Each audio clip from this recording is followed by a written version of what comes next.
Hey friends, you're watching Brainstorm Acres. I'm Henry and I'm really excited because it's 63 degrees outside instead of 33 degrees outside, and it's mostly sunny instead of being overcast and or snowy and or rainy. Drove through a bunch of mud, but I'm back and I'm gonna go ahead and get this diesel heater finished so I can install it in the greenhouse.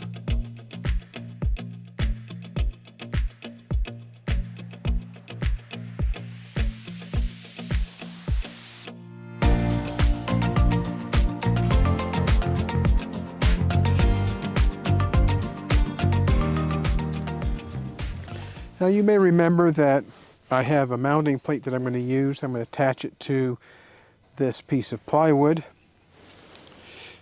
And there is a little bit of an issue here with this particular heater because the fuel pickup has been bent.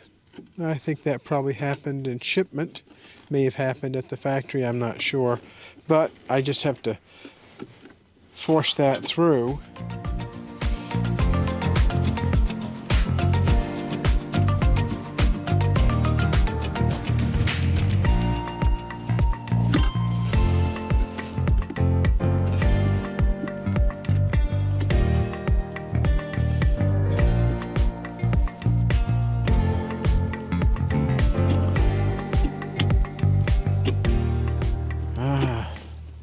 Looks like I just got it. Now we'll see if I can screw this to the base, to the plywood base.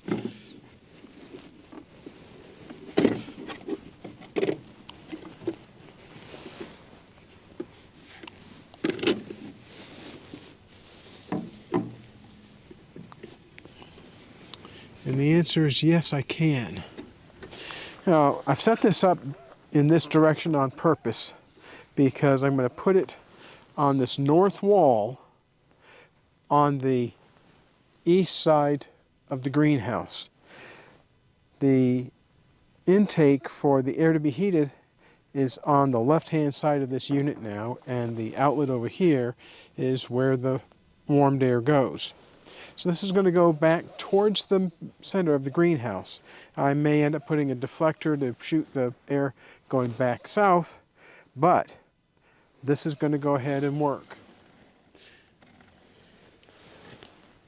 I'm going to have to get an extension for the drill because it's going to be kind of tough to get those screws in. I may have to take the heater back out,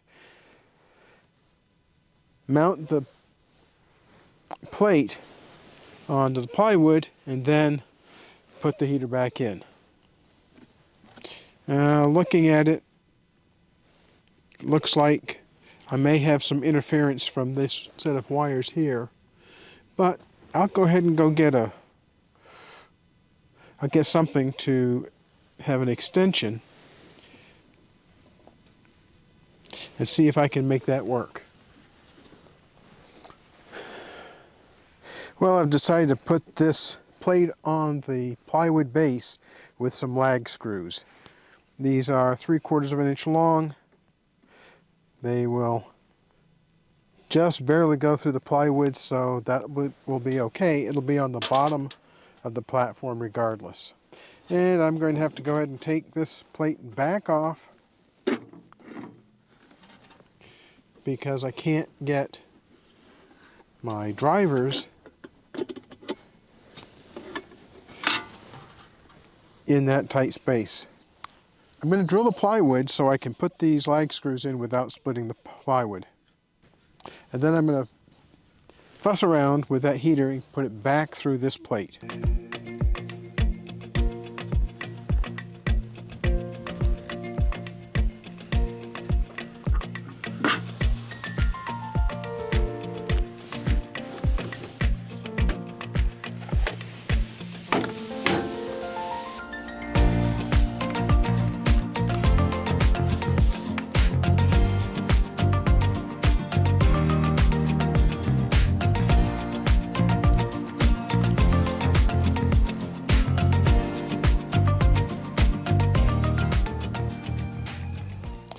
I'm selecting a drill so that there's enough threads in the plywood to hold this plate in place really tightly.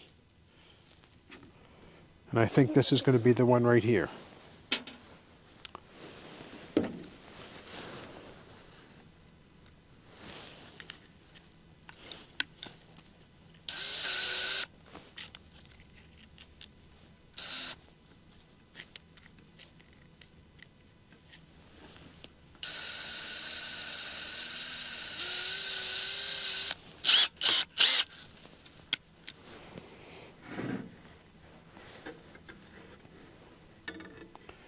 I'm going to double check the marks that I put in here to make sure that I'm going to be able to line everything up. I can. So I'm going to make sure I drill this plywood off the lift gate so I don't try to drill through steel.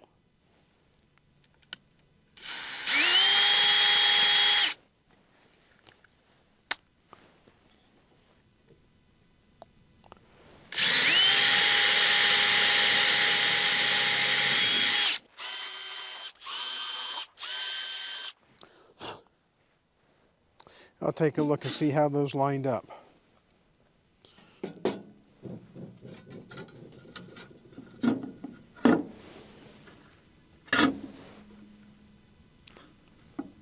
Looks perfect.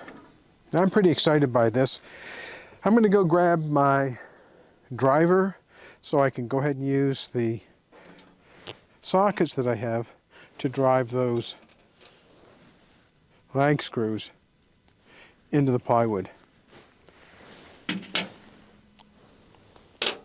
I'll be right back. I had originally planned to use different fasteners to attach this plate to the plywood base. But as it turns out, I have some nice lag screws that I'm going to use.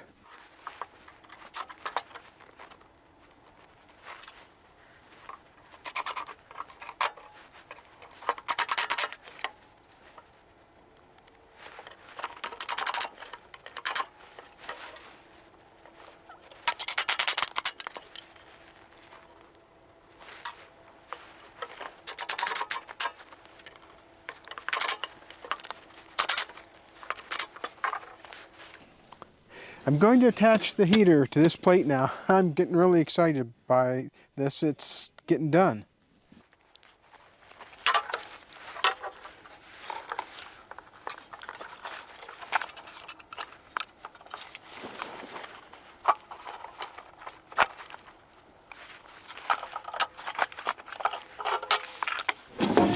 You know, every once in a while, one more hand would be nice, but I only have two.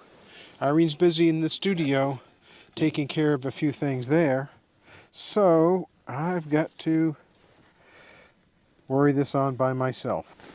I don't want to use a screwdriver to pry that over. I just want to use my fingers because I'm concerned about breaking things.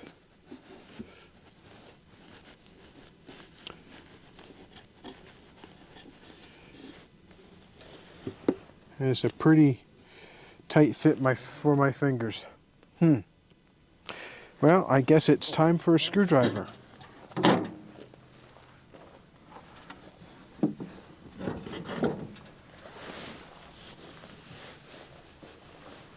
I just happen to have a really rusty screwdriver that I found yesterday when I was doing some other pickup. I'm not sure why it ended up where it ended up.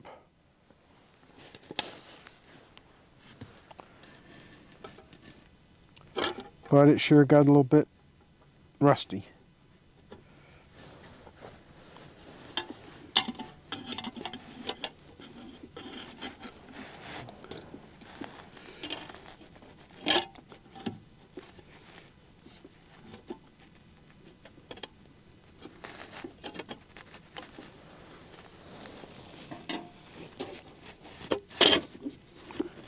Aha!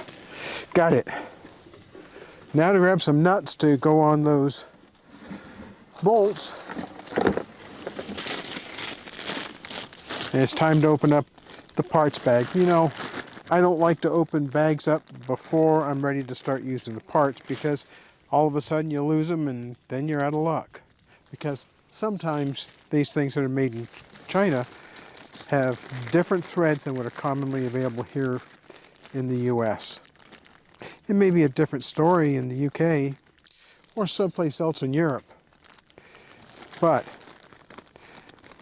I have friends who have lost some of these kinds of pieces, and they found out that the threads weren't even something that was standard for them in their country. Now, I installed a heat pump based air conditioner probably 6 years ago, maybe 7 years ago, and you know, the fittings for the Freon that was go in the unit weren't anything that was available here in the US. So I ended up silver soldering on some other connections that are standard US connections, pumping the system down and putting new Freon in.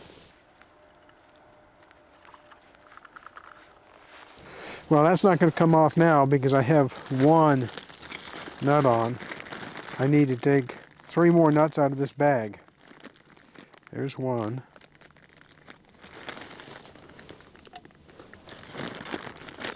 There's another one right beside it, so I'm going to grab it right now.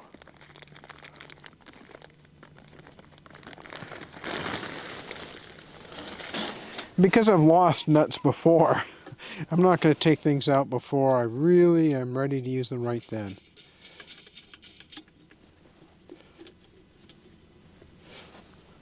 There's 2, and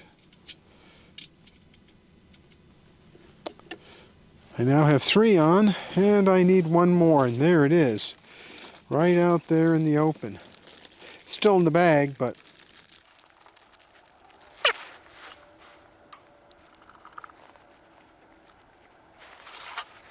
now I bet a few of you are wondering how I'm going to mount this on the greenhouse wall.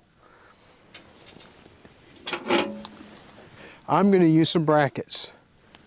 We have all manner of things that we've had in the studio, in the workshop, in the utility building, in the house for a number of years. One of them are these heavy-duty brackets. I'm going to put the brackets right here, and now what will happen, I'll attach these to the plywood base with some more lag screws. I'm just going to go ahead and stick with the lag screws because they're working well. And then when it's time to put it on the wall, I'll drill holes through here, through the wall, that line up with these spots right here, and I'll use probably some 1/4-20 bolts. Well, I'm going to go get some more lag screws.